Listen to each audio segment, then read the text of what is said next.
Okay lang yan, Day, kasi di man din maganda yung si bitch. Bitch daw siya, diba? So, kung bitch siya, mas bitch ako. And rain came pouring down when I was drowning. That's when I can finally breathe. And by morning, gone was any trace of you. I think I am finally clean.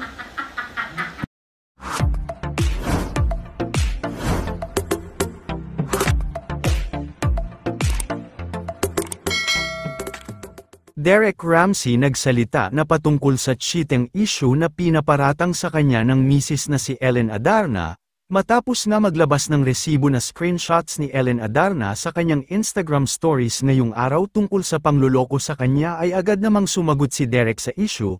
Mula sa Instagram stories ni Ellen Adarna ay ibinahagi nito ang isang larawan ng chat kung saan ay mababasa na tinanong nga si Derek ng isang kaibigan kung totoo nga ba na niloko niya ang misis na si Ellen at kung ano ang masasabi niya sa mga resibong screenshots na inilabas nito patungkol sa kanyang pangluloko. Agad namang dinipensahan ni Derek ang kanyang sarili at sinabi na wala umanong itong katotohanan. Ayon pa kay Derek ay naghiwalay sila ni Ellen Adarna 6 months ago na ang nakakaraan kaya naman hindi niya alam kung saan nakuha nito na niloko niya ito 3 weeks ago lamang. Agad naman gumawa muli ng ingay sa social media ang cheating issue na kinakasangkutan ni Derek Ramsey kung saan ay marami ang nagbigay ng kani-kanilang opinyon at komento. Marami din ang nanghinayang sa kanilang relasyon lalo na at kasal at may anak na sila. Nakita mo ba yung post? I said I found out about it 3 weeks ago, like this month only. Okay, may nagsumbong sa akin. So, there. Okay lang yan, Day, kasi di man din maganda yung si bitch. Bitch daw siya, diba? So, kung bitch siya, mas bitch ako. Taro nga og basa or taro nga og recall kung magimaritas naman nang kakailangan pa dyan day spoon feed. Review balik kung gusto dyan ka makibaw. Hell no! If I knew about this before we got married, no! Hell no!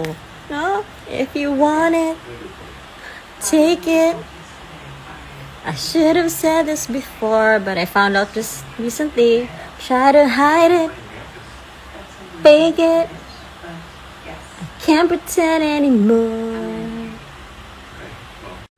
And rain came pouring down when I was drowning. That's when I can finally breathe.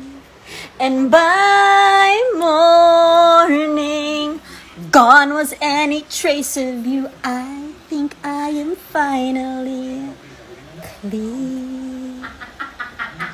With JL Day, wala talaga akong masabi. I have nothing but good things to say about him, you know. I mean, we had our differences in the past, but I respect him because he is a very good provider.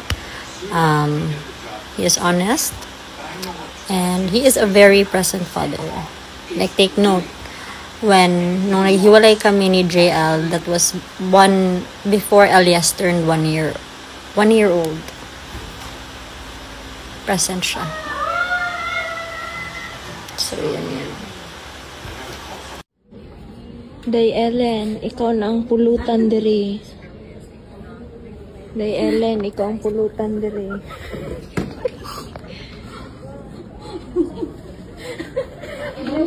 As much as I'd want to reveal who this girl is, I cannot. My lawyers advise me not to. I can get in trouble. Yeah, but to clarify, she is not an ex-girlfriend. She's, I think, a side chick. So, not an ex-girlfriend. Kawawa naman yung mga ex-girlfriend na walang kinalaman. But, yeah, I know this girl has always been there. They've been friends for decades and she's always been there. So, there.